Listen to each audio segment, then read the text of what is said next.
नमस्कार, मैं हूं बालकृष्ण थरेजा। आप देख रहे हैं डेली लाइव। आइए शुरुआत करते हैं आज के मुख्य समाचारों की। केंद्रीय सहकारी बैंक के एमडी की बर्खास्तगी की मांग को लेकर खाता धारकों ने शुरू किया बेमियादी पड़ाव।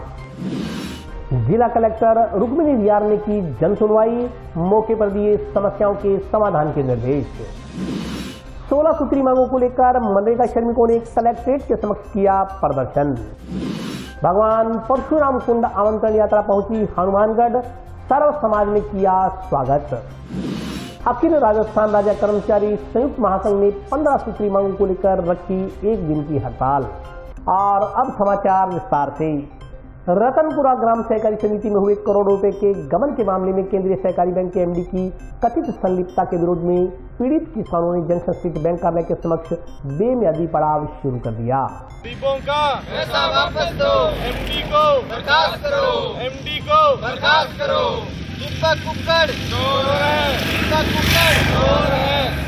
जिले में ग्राम सहकारी समिति व हाल ही में रतनपुरा ग्राम सहकारी समिति में हुए करोड़ों रुपए के गबन के मामले में केंद्रीय सहकारी बैंक हनुमानगढ़ के एमडी दीपक कुक्कड़ की संलिप्तता के विरोध में पीड़ित किसानों के साथ विभिन्न पार्टियों के पदाधिकारियों ने जंक्शन स्थित बैंक कार्यालय के समक्ष बेमियादी पड़ाव शुरू कर दिया। धरनार्थियों ने कहा कि जब तक किसानों के खून पसीने की कमाई का पूरा पैसा किसानों को वापस नहीं मिल जाता, उक्त मामले की निष्पक्ष जाँच कर बैंक के भ्रष्ट अधिकारियों के खिलाफ कार्रवाई नहीं की जाती, तब तक धरना जारी रहेगा। किसानों ने बताया कि सहकारिता विभाग में अरसे से महाभ्रष्ट अधिकारी बैठे हैं, इन पर कोई कार्रवाई नहीं हो रही, जिससे महाभ्रष्ट अधिकारियों के हौसले बुलंद हो चुके हैं और सहकारी समितियों में लगातार गबन के मामले बढ़ रहे हैं। किसान खून के आंसू रोने को मजबूर है। उन्होंने कहा कि हम सभी किसानों के साथ कंधे से कंधा मिलाकर इस अत्याचार के खिलाफ लड़ते हुए किसानों को उनका पैसा दिलाकर रहेंगे। जरूरत पड़ी तो जयपुर में मुख्यमंत्री व सहकारिता मंत्री से मिलकर किसानों की पीड़ा से अवगत करवाएंगे। किसानों ने कहा कि यदि जल्द ही बैंक के एमडी को बर्खास्त कर किसानों का पैसा नहीं लौटाया गया तो आंदोलन को और तेज किया जाएगा। इस मौके पर करणी बेनीवाल, नरेश गोदारा, लालचंद कुकड़ा, हरिशंकर राहड़, भीमसेन, मदन पोटलिया, महावीर गोदारा, बलराम सियाग सहित अन्य लोग मौजूद रहे।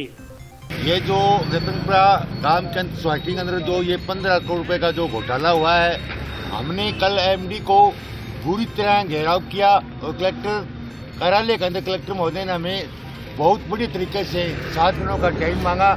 22 तारीख तक हम इंतजार कर रहे हैं। 22 तारीख तक अगर निष्पक्ष जांच और दोषियों के खिलाफ कार्रवाई नहीं की गई और किसानों को पैसा वापस नहीं किया तो 22 तारीख को आर पार की लड़ाई लड़ेंगे, संघर्ष को मजबूत करेंगे, इनकलाब जिंदाबाद। हनुमानगढ़ जिले की 5 सहकारी समितियों में बहुत बड़े घोटाले हो गए, तकरीबन 100 करोड़ के घोटाले। पहले तो अरैयावाड़ी जीएसएस में हुआ, उसके बाद में गुरुसर जीएसएस में हुआ, जाम्बर जीएसएस में हुआ, मुंडा जीएसएस में हुआ और अब वर्तमान में रतनपुरा जीएसएस के अंदर तकरीबन 20 करोड़ का घोटाला हो गया। इसको लेकर के वहाँ किसान रतनपुरा गांव में भी एक धरना चल रहा है। 15 दिनों से धरने पर बैठे हैं। किसी भी प्रशासनिक अधिकारी ने, केंद्रीय सहकारी बैंक के एमडी ने, डीआर ने जाकर के किसानों की सुध नहीं की। किसानों में, पूरे जिले के किसानों में आक्रोश है। हम सब ने मिलकर के कल फिर दीपक कुक्कड़ एमडी केंद्रीय सहकारी बैंक का घेराव किया और घेराव इस बात को लेकर के किया कि आपकी इसमें संलिप्तता है। इतना बड़ा घोटाला एमडी की संलिप्तता के बगैर हो ही नहीं सकता। एक आदमी इतना बड़ा घोटाला नहीं कर सकता। तुरंत प्रभाव से दोषियों को कड़ी से कड़ी सजा मिले। आज दिनांक तक मुकदमा नहीं हुआ था। फिर हमारी मजबूरी थी किसानों का पैसा पाई जोड़ करके, गरीबों का, मजदूरों का जो पैसा था वो लूट करके ये लोग चले गए। मलाई खा रहे हैं बैठे बैठे पदों के ऊपर। एआर है, दीपक कुक्कड़ जो है एमडी लगा रखा है वो एआर है। एआर से सीनियर तो डीआर इस जिले में बैठा है ऑलरेडी। तो ये सब सेटिंग है, नीचे से ऊपर तक का खेल है और सब पैसों का बंटवारा हो रहा है, मिला जुला खेल खेला जा रहा है। हमारी 2 मुख्य मांगे कि जो समिति में घोटाले हुए हैं उन समस्त किसानों का पाई पैसा वापस लौटाया जाए, तुरंत प्रभाव से लौटाया जाए। जांच आपकी चलाते रहो, लगातार करते रहो, दोषियों को कड़ी से कड़ी सख्त सजा मिले। दूसरा, एमडी दीपक कुक्कड़ को बर्खास्त किया जाए। इस मामले को लेकर के कल कलेक्टर साहब से वार्ता हुई। वार्ता बड़ी सकारात्मक रही। कलेक्टर साहब का रवैया बड़ा अच्छा था कि उनको भी इस बात का दुख था कि हनुमानगढ़ जिले में मेरी नई पोस्टिंग हुई है और यहाँ के किसान दुखी है, उनकी कोई सुध लेने वाला नहीं। उन्होंने तुरंत प्रभाव से डिप्टी रजिस्ट्रार को फोन पे निर्देश दिए, उनसे बात की कि जैसे ही 5 या 7 दिन के अंदर जांच कंप्लीट करवाओ, उसके बाद में जो कुड़क की कार्रवाई है वो की जाए और पैसा वापस लौटाया जाए। लेकिन दूसरी मांग जो हमारी थी कि एमडी दीपक कुक्कड़ को तुरंत बर्खास्त किया जाए, उसमें कहीं न कहीं अधिकारियों का रवैया सख्त नहीं है, सकारात्मक नहीं है। इस बात को लेकर के हमने क्रमिक धरना शुरू किया है किसानों को साथ लेकर के, और जरूरत पड़ी तो जल्दी हम निर्णय लेंगे, महापड़ाव की घोषणा करेंगे। पूरे जिले के किसानों को गांव ढाणी से एकत्रित करके हम यहाँ महापड़ाव डालेंगे। आमजन की समस्याओं के समाधान के लिए आज जिला स्तरीय जन सुनवाई का आयोजन जिला कलेक्ट्रेट सभागार में किया गया। आम जन की समस्याओं के समाधान के लिए जिला स्तरीय जन सुनवाई का आयोजन गुरुवार को जिला कलेक्ट्रेट सभागार में किया गया। जन सुनवाई में जिला कलेक्टर रुक्मिणी रियार ने आम जन की समस्याओं की सुनवाई करते हुए मौके पर उनका समाधान किया। जन सुनवाई के दौरान प्राप्त परिवेदनाओं में से कुछ का मौके पर ही समाधान कर शेष परिवेदनाओं के समाधान के लिए संबंधित विभागीय अधिकारियों को निर्देश दिए गए। इस मौके पर जिला कलेक्टर ने कहा कि अधिकारी संवेदनशील होकर आमजन की समस्याओं का समाधान करें, उन्हें राहत प्रदान करना सुनिश्चित करें। उन्होंने परिवादियों से चर्चा करते हुए उनकी समस्याओं से रूबरू होकर उनके जल्द समाधान के लिए संबंधित अधिकारियों को कार्रवाई करने के निर्देश दिए। जन सुनवाई के दौरान गांव गुरुसर के रेलवे फाटक के नजदीक चक 12 HMH में बसी ढोली बस्ती से एक महिला फरियाद लेकर जिला कलेक्टर के पास पहुंची। महिला ने बताया कि 3 साल पहले उनके परिवार का नाम BPL योजना से कट चुका है। उसके पति को कैंसर की बीमारी है, उसकी 3 बेटियां हैं। पति की अल्ट्रासाउंड करवाने तक के लिए घर में रुपए नहीं है। महिला की हालत देखकर जिला कलेक्टर ने संवेदनशीलता का परिचय देते हुए तुरंत निजी साइट को अल्ट्रासाउंड के रुपए देने के लिए निर्देशित किया। वहीं जन सुनवाई के दौरान परिवेदना लेकर भादरा से आई शारदा पत्नी लीलूराम ने बताया कि उसके ससुराल पक्ष के पास कुछ साल पहले 14 बीघा जमीन थी। इनमें से अधिकांश जमीन ससुराल पक्ष के लोग बेच चुके हैं। अब सिर्फ 4.25 बीघा जमीन बची है। उसका पति शराब का सेवन करने का आदी है तथा उससे मारपीट करता है। उसे भय है कि वह यह जमीन भी बेच देगा। जिला कलेक्टर ने उसे पाबंद करवाया, लेकिन बावजूद इसके फरियादी शारदा की फरियाद सुनने पर जिला कलेक्टर ने SP को कार्रवाई के लिए निर्देशित किया। साथ ही भादरा SDM को तथ्यात्मक रिपोर्ट बनाकर भेजने को कहा। इसके अलावा DM ने महिला शारदा को जन सुनवाई के बाद उनके चैम्बर में आकर मिलने की बात कही। इसके अलावा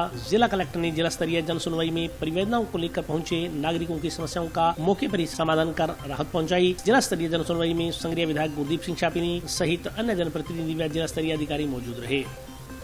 सरकार की मंशा के अनुरूप आज जिला स्तरीय जन सुनवाई की गई। उसमें जितने भी प्रकरण थे उनकी कोशिश की गई कि वहाँ पे हम तुरंत उनका निस्तारण करें और लोगों को जो राहत है वो प्रदान की जा सके। कुछ अतिक्रमण को लेके मामले थे, कुछ खाद्य सुरक्षा को लेके मामले थे, जनरल जो इश्यूज थे वो रिजॉल्व होने वाले थे, वो करवा दिए गए। वो मेरे ध्यान में है। उधर जिनके पास लीगल लाइसेंस है उनके लिए प्रक्रिया हमने बता दी है, और जिनके पास लाइसेंस नहीं है उस एरिया का उनको अन्यथा जगह देने के लिए भी नगर परिषद को डायरेक्शंस दे दी गई है। मैं आई साहब, मेरा कार्ड ना 3 साल हो गया, मेरा BPL कार्ड है फिर भी कट गया। मेरा कणक नहीं मिल रही है, मेरी 3 लड़कियां हैं, कोई सुविधा नहीं मिल रही है मेरे को।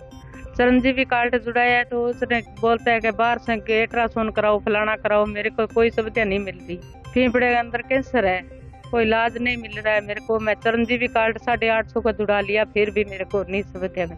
वो क्या पता क्या कह रहा है, वो कह रहा है क्या बाहर से जाओ, बाहर से जाओ, बाहर से जाओ। मेरे साथ में कोई जाने वाला नहीं है, मैं क्या पर जाऊँ। मेरे 3 लड़कियां हैं तो 2 लड़का न्यारा है, मेरे कोई नहीं है मेरे साथ में जाने वाला। लड़का अलग रहते हैं, बीननिया बोलती नहीं है, ना लड़का बोलता है। मेरे साथ में कोई नहीं, 3 लड़की है मेरे पास। हाँ, कलेक्टर साहब के पास आया था, आपके बन जाएगा आपका काम। मेरे कब्जे की जगह नगर पालिका मिली हुई है डारोड़ी पुरानी, तो कोई सुविधा नहीं मिली भी, कोई मुआवजा लोन लान कुछ नहीं मिला, ना कोई पटा पुटा है मेरे प्लाटों का। आप कलेक्टर साहब ने मेरे अब मदद भी करी है, अच्छी तरह सुने भी है, सुनाई करी है साहब। आपको उसने 1000 रुपया दिया है भी, सागे अल्ट्रासाउंड कराने के लिए मदद भी करी है कलेक्टर साहब ने कि भी आपका कार्ड भी चल जाएगा, कणक भी मिल जाएगी। आप बीमारी 12 महीना हो गया साहब, 3 साल हो गया कार्ड बंद हो। श्रमिकों की 16 सूत्री मांगों को लेकर खेत मजदूर यूनियन ने कलेक्ट्रेट के समक्ष प्रदर्शन किया।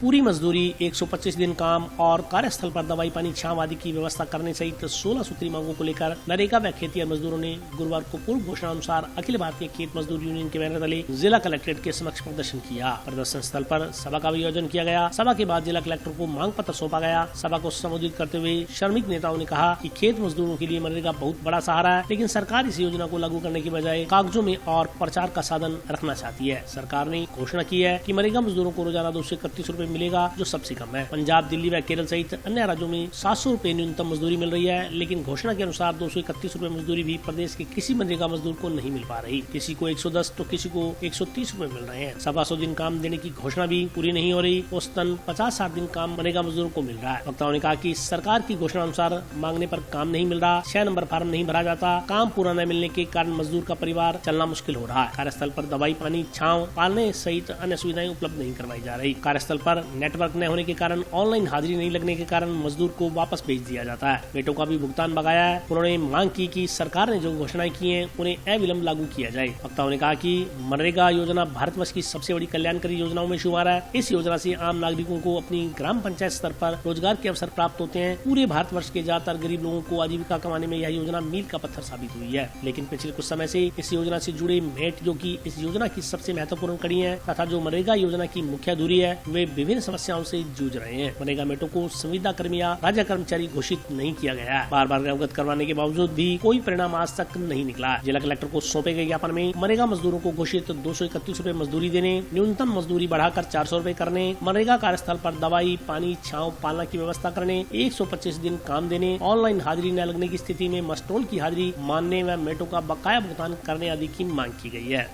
लगातार 125 दिनों खातर आपने जिसकी सुविधा मिले, एक मजदूर आपकी बेटी की शादी करेगा और कई साल पहले कई 55 नारियां मिलती, 100 बैठ लागने के बाद में 2.5 लाख को कड़े मिलती, बिना बच्चा पटेगा तो छात्रवृत्ति मिलती, पहला साइकिल और मिलती। अगर तो मकान बनाने का 1.5 लाख रुपया देने लोन देगी सरकार, बिना सब्सिडी देती। अब बहुत सी सुविधा सरकार की है, लेकिन पिछले 3 सालों आप पूरी स्कीम बंद पड़ी है। कोई भी आदमी जी का फार्म राजी हो, जिसे ऑनलाइन करा दियो, तो दूसरे बुजुर्ग बनियो, दूसरे बुजुर्ग बनियो वो तो दूसरे यदि वोट पूछो तो वोट पड़ती। अब वोट वाला बताओ मैं क्यों आ सारे कहता अभी तो क्यों अभी तो साल पड़े इतने फिर पूछ जाएगा, फिर थाने आगे कड़ी कह दी जी बाबा बताओ कि 15 लाख की घोषणा कर दी। अब कहा थाने आगे कड़ी कह दियो कि मेरे थाने 2-2 देगा गा, 5-5 लीटर घास देगा दूसरा नहीं। अखिल भारतीय खेत मजदूर यूनियन द्वारा मनरेगा मजदूरों, मेटों व खेतिहर मजदूरों की समस्याओं को लेकर भूमिहीन को भूमि देने के लिए मनरेगा में पूरे 125 दिन काम और कार्यस्थल पर दवाई, पानी, छांव, पालना, झूलना, कस्सी बठल की सुविधाएं देने की मांग और इसके अलावा जो ऑनलाइन हाजिरी लग रही है जिसके कारण वो दर्ज नहीं हो पा रही है, मजदूरों के पैसे कटे जा रहे हैं, उसको मस्टॉल की हाजिरी को मानने को लेकर इन तमाम सवालों को लेकर आज ये प्रदर्शन घेराव चल रहा है। अभी जब तक हमारी मांगे नहीं मान जाती तब तक ये इसी तरह चलता रहेगा। अभी हम वार्ता में अगर हमारी मांगे नहीं मानी गई तो फिर आगे के आंदोलन की घोषणा करेंगे। आज अखिल भारतीय खेत मजदूर यूनियन की तरफ से यहाँ कलेक्ट्रेट पर प्रदर्शन कर जो नरेगा मजदूरों की डिमांड्स है कि नरेगा मजदूर को पूरी मजदूरी नहीं मिल रही और वहाँ जो सुविधाएं, चाहे वो मेडिसिन की सुविधा है, पीने के पानी की सुविधा है और बैठने की सुविधा है, वो सुविधा नहीं मिल रही और नरेगा मजदूरों के जो पूरे दिन उसको जो है तो पूरे दिन नहीं होगी, उसकी पूरी मजदूरी नहीं, ये सवाल भी है। और जो भूमिहीन मजदूर हैं, हमारे इलाके में बहुत बड़ी संख्या में भूमिहीन मजदूर है, उन मजदूरों को हम भूमिहीन मजदूरों को जमीन देने का भी सवाल है कि राजस्थान सरकार के पास बहुत सारी सरकारी जमीन पड़ी है जिसको भूमिहीन मजदूरों को दी जाए। और खाद्य सुरक्षा की बात है कि खाद्य सुरक्षा में भी जो सुविधा है वो भी पूरी हमारे यहाँ के ग्रामीणों को नहीं मिल रही। ये सारे सवाल को लेकर आज हमने यहाँ प्रदर्शन किया है, हमारी वार्ता भी हुई है, जो डिमांड्स थी और छोटे छोटे और भी सवाल थे और अभी वार्ता के बाद हमें चर्चा हुए, हमें आश्वासन मिला है कि हमारी जो डिमांड्स थी उनको वो पूरा किया जाए। भगवान परशुराम कुंड आमंत्रण यात्रा गुरुवार को हनुमानगढ़ पहुंची। यहां सर्व समाज द्वारा यात्रा का स्वागत किया गया। भगवान परशुराम कुंड आमंत्रण यात्रा गुरुवार को हनुमानगढ़ जिला मुख्यालय पर पहुंची। यात्रा का जंक्शन में जिला कलेक्ट्रेट के नजदीक स्थित परशुराम चौक पर विप्र फाउंडेशन के पदाधिकारियों व सदस्यों की ओर से स्वागत किया गया। इस मौके पर विप्र समाज के नागरिक मौजूद रहे। रथ यात्रा के साथ शामिल विप्र फाउंडेशन के राष्ट्रीय मीडिया प्रभारी माधव शर्मा, विप्र वाहिनी के प्रदेश अध्यक्ष मुकेश रामपुरा तथा गुरु महाराज का माला पहनाकर स्वागत किया गया। इसके बाद ये यात्रा शहर से होते हुए बस स्टैंड के नजदीक दुर्गा मंदिर धर्मशाला में पहुंची। रात्रि विश्राम के बाद भगवान परशुराम कुंड आमंत्रण यात्रा शुक्रवार को हरियाणा प्रदेश के लिए रवाना होगी। विप्र पदाधिकारियों ने बताया कि पूरे भारतवर्ष में चल रही भगवान परशुराम कुंड आमंत्रण यात्रा की शुरुआत 2 नवंबर से तमिलनाडु के कोच्चिपुरम से हुई थी। अरुणाचल प्रदेश में लोहित नदी पर धार्मिक नगरी का विस्तार हो रहा है, जहां परशुराम कुंड की स्थापना की जा रही है। इसमें विप्र फाउंडेशन की ओर से भगवान परशुराम की अष्ट धातु से बनी 51 फीट की मूर्ति की स्थापना की जाएगी। पूरे भारतवर्ष में यात्रा का सर्व समाज की ओर से जगह जगह स्वागत किया जा रहा है। अगले साल 2023 के मार्च अप्रैल माह में अरुणाचल प्रदेश की लोहित नदी पर मूर्ति स्थापना को लेकर कार्यक्रम आयोजित किया जाएगा। इसका संदेश पूरे भारतवर्ष में सभी शहरों में जाकर विप्र समाज तक पहुँचाने का कार्य रथ यात्रा के जरिए किया जा रहा है। रघुकुल रक्षक विप्रों के स्वामी और नहीं है कोई तुम सा दानी। तेरे नाम से थर थर कांपे, तेरे नाम से थर थर कांपे बड़े बड़े बलवान।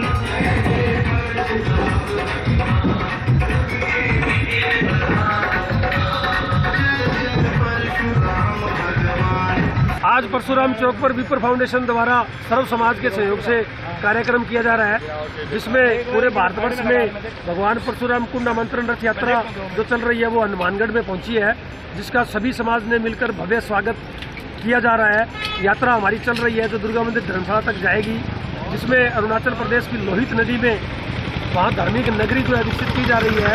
लोहित नदी के तट पर परशुराम कुंड स्थापित किया जा रहा है, जिसका आमंत्रण देने के लिए सभी को बताने के लिए यह रथ यात्रा पूरे भारतवर्ष में निकाली जा रही है।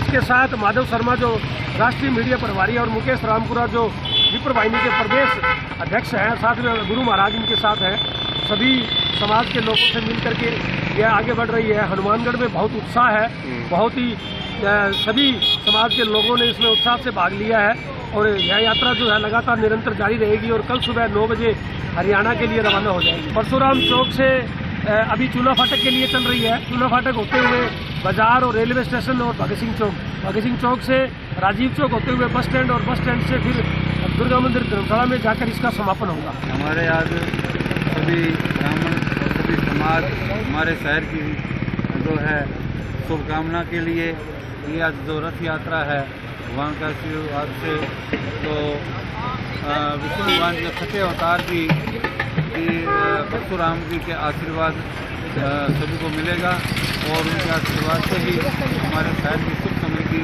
हमारे प्रदेश की सुख समृद्धि के लिए सर्वप्रथम यहाँ ब्राह्मण और विद्यार्थियों का पंचनाद और शांति पाठ से रथ का जो है स्वागत किया जा रहा है। जिला विधिक चेतना समिति की बैठक गुरुवार को एडीआर सेंटर में जिला विधिक सेवा प्राधिकरण सचिव श्रीमती संदीप कौर की अध्यक्षता में आयोजित हुई।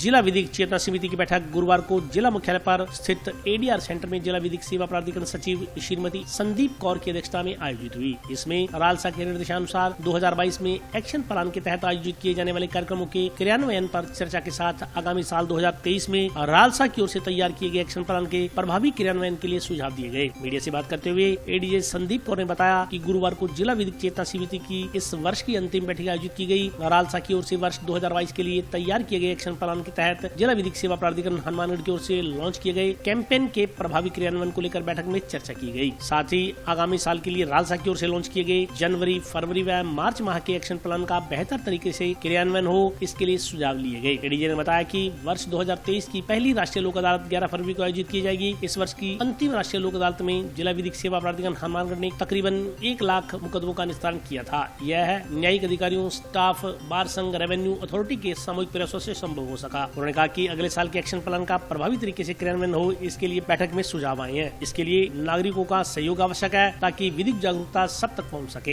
एडीजे ने बताया कि मृत्यु भोज को कहे ना के नाम से विशेष कैंपेन चलाया जा रहा है। बैठक में उन समाज विशेष के बारे में भी चर्चा की गई जिनमें मृत्यु भोज की प्रथा का अधिक प्रचलन है। एडीजे ने कहा कि हनुमानगढ़ में कुछ विशेष इलाके हैं, इनमें किकरवाली, झंडावाली, रोडामाली आदि शामिल है। सांसी समाज में मृत्यु भोज की प्रथा अधिक प्रचलित है। इस समाज विशेष व इलाकों को लक्ष्य करने के लिए रणनीति बनाई गई है। इसके जरिए अधिकतम लोगों तक पहुंचने का प्रयास किया जाएगा। जिला विधिक चेतना समिति की इस वर्ष की अंतिम बैठक आज आयोजित की गई थी। माननीय रालसा के द्वारा जो एक्शन प्लान वर्ष 2022 के लिए तैयार किया गया, उसके तहत जो हमने कैंपेन लॉन्च किए, उनके इफेक्टिव इम्प्लीमेंटेशन को लेकर आज चर्चा हुई और जो आने वाला वर्ष है जिसमें एक्शन प्लान जनवरी, फरवरी और मार्च का माननीय रालसा द्वारा लॉन्च किया जा चुका है, उसका अच्छे प्रकार से इम्प्लीमेंटेशन किया जा सके, इसके बारे में हमने सुझाव आमंत्रित किए थे, जो हमें बहुत अच्छे सुझाव दिए गए। वर्ष 2023 की पहली राष्ट्रीय लोक अदालत फरवरी 11 को आयोजित की जाएगी। पिछली लोक अदालत जो लास्ट लोक अदालत थी इस वर्ष की, उसमें हमने जिला विधिक सेवा प्राधिकरण हनुमानगढ़ ने तकरीबन 1 लाख मुकदमे डिस्पोज ऑफ किए हनुमानगढ़ में, जो कि एक हमारे सभी न्यायिक अधिकारीगण, हमारे स्टाफ और बार, रेवेन्यू अथॉरिटी सभी के विशेष प्रयासों से संभव हो सका था। तो नेक्स्ट ईयर के लिए जो हमारा एक्शन प्लान है उसका इफेक्टिव इम्प्लीमेंटेशन हो सके, जो उसके लिए सुझाव दिए गए, उसके बारे में हम चाहते हैं कि हमारे हनुमानगढ़ के जो नागरिक हैं हमें सहयोग प्रदान करें ताकि विधिक जागरूकता सब तक पहुंच सके। इसका जो स्पेशल कैंपेन है वो मृत्यु भोज को कहे ना है। आज की मीटिंग में हमने उन पर्टिकुलर कम्युनिटीज़ के बारे में चर्चा की है जिसमें ये प्रैक्टिस ज़्यादा की जा रही है, और कुछ एक पर्टिकुलर इलाके हैं हनुमानगढ़ के, जैसे किकरावाली, जंडावाली, रोड़ावाली, और पर्टिकुलर समाज जैसे सांसी समाज जिसमें ये ज़्यादा प्रैक्टिस होती है, उसको टारगेट करने के लिए हमने एक स्ट्रेटजी बनाई है और होपफुली हम बहुत लोगों तक पहुंच सकेंगे। आज जिला सेवा विधिक सेवा प्राधिकरण की सचिव श्रीमती संदीप कौर मैडम की अध्यक्षता में मीटिंग की गई, जिसमें जो मृत्यु भोज समाज में एक कुरीति के तरह फैल रहा है उस पर चर्चा की गई। उस पर सभी सदस्यों ने सुझाव दिए कि मृत्यु भोज की जो कुप्रथा है इस पर रोकथाम कैसे लगाई जाए, जिस संबंध में जो हमारे सांसी समाज के लोग हैं या अन्य समाजों में मीटिंग रखकर उनको जागृत करने का सुझाव दिया गया। इसके साथ साथ जो आगामी लोक अदालत है फरवरी में सेकेंड वीक में आयोजित की जाने वाली है, उसमें भी ज़्यादा से ज़्यादा जो पक्षकारान है उनके समझौते करवाए जाने के लिए सुझाव दिए गए, और इंश्योरेंस कंपनी और बैंक के जो मामले हैं उनसे जो है अगले जनवरी में मीटिंग, ऑनलाइन मीटिंग करने का निर्णय लिया गया, जिस संबंध में हम बार संघ में भी रजिस्टर घुमाकर सबका डाटा कलेक्ट करके यहाँ देंगे, जिसके आधार पर ऑनलाइन मीटिंग हो और लोक अदालत से पहले जो है होमवर्क पूरा हो सके। और अभी वक्त ब्रेक का, हाजिर होता हूँ छोटे से ब्रेक के बाद।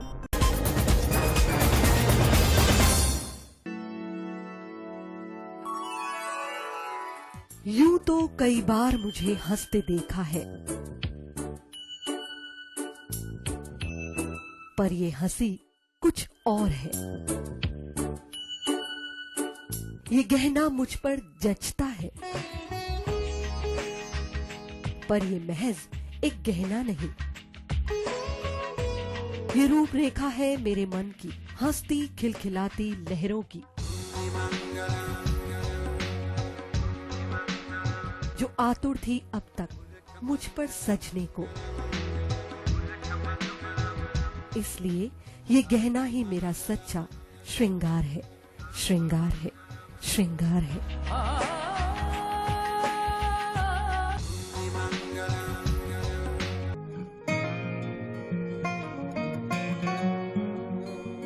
बेटा सतीश, देख बेटा, बिजली का बिल आया है, कोई छूट भी मिली है क्या? बजट में तो मुख्यमंत्री जी छूट देने के लिए बोल रहे थे। अरे हाँ माँ, इसमें तो 750 रुपए कम करके आए हैं। अरे वाह, धन्यवाद मुख्यमंत्री जी। सिर्फ आपको ही नहीं, प्रदेश में ये छूट किसी न किसी रूप में सभी को मिल रही है। 100 यूनिट तक बिजली उपभोग करने वाले उपभोक्ताओं को 50 यूनिट भुगतान तक की छूट, 150 यूनिट तक वाले उपभोक्ताओं को 3 रुपए प्रति यूनिट और 150 से 300 यूनिट तक उपभोग करने वाले उपभोक्ताओं को 2 रुपए प्रति यूनिट की छूट दी जा रही है। याद रहे, बिजली की बचत ही बिजली का उत्पादन है। ब्रेक के बाद स्वागत है। आइए नजर डालते हैं अगले समाचारों पर। ग्राम पंचायत खानेवाला के ग्रामीणों ने जिला कलेक्टर को ज्ञापन देकर ग्राम पंचायत कार्यालय में कार्यरत महिला लिपिक का साधारणीकरण अनंतर किए जाने की मांग की है।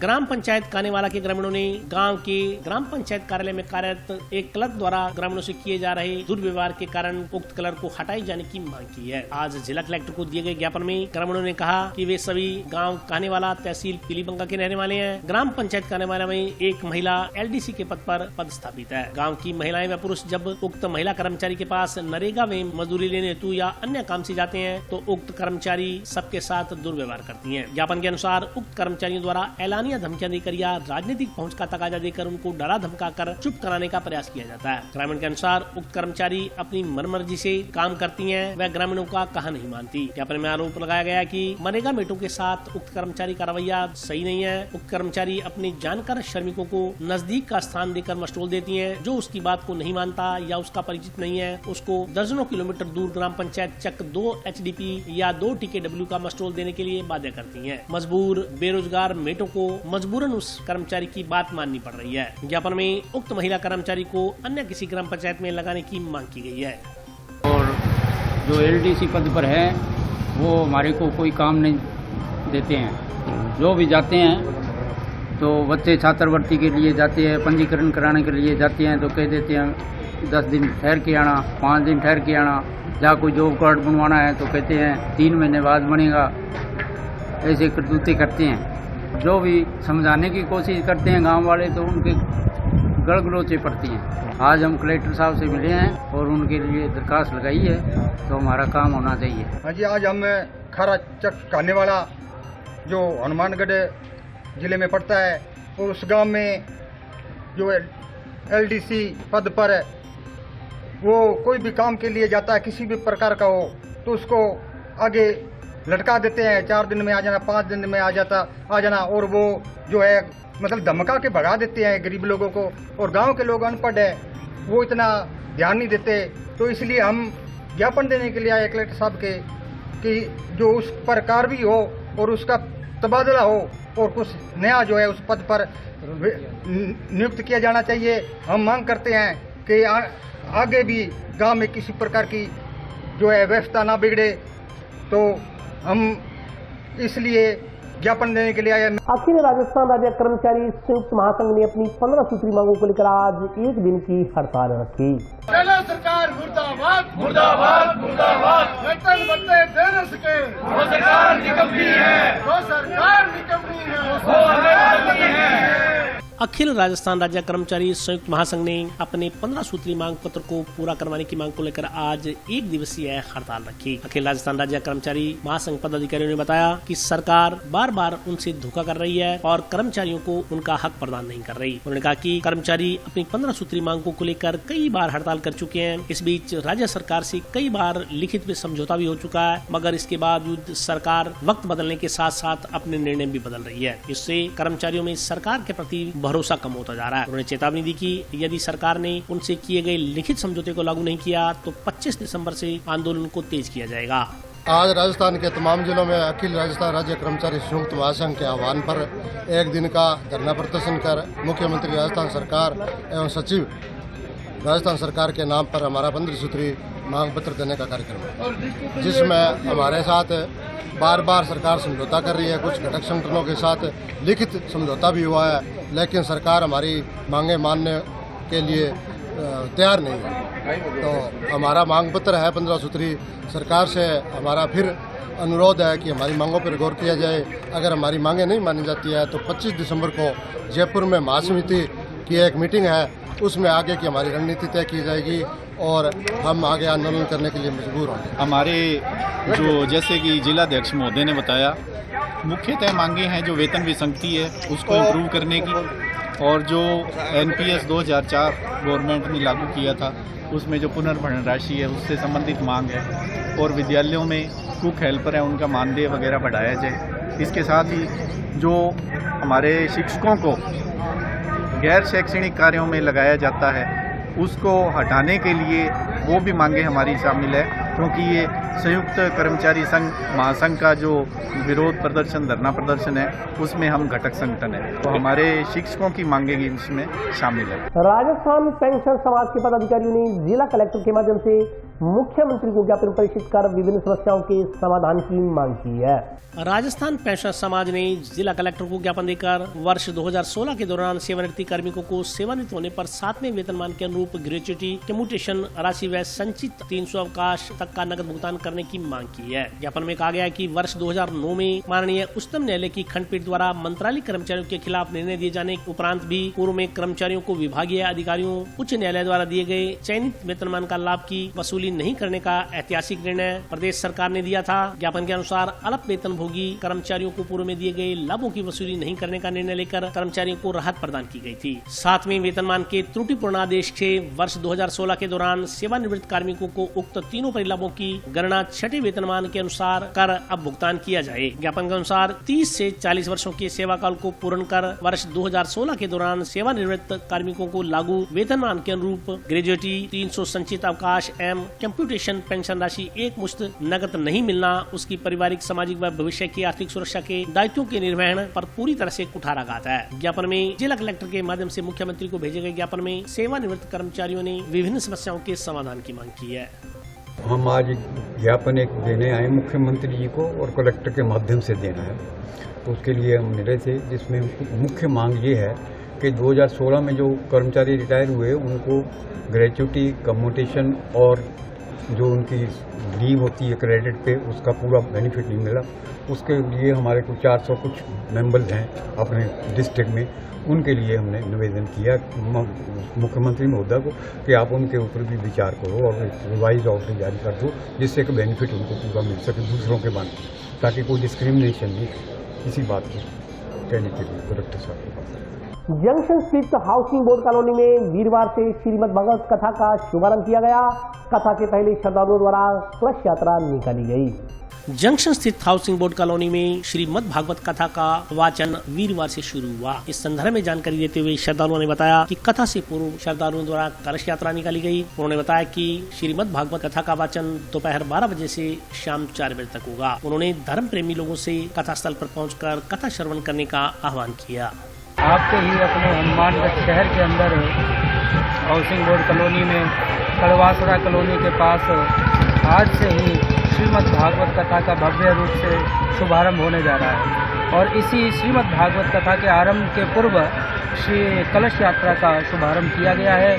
आप सभी से आग्रह है कि ज़्यादा से ज़्यादा संख्या में इस कथा प्रांगण में पहुँचे और कथा को सुन करके अपने जीवन को सफल बनाएं, क्योंकि जब तक रहेगी जिंदगी फुर्सत ना होगी काम से और सुंदर समय जो मिल गया है प्रेम कर लो राम से।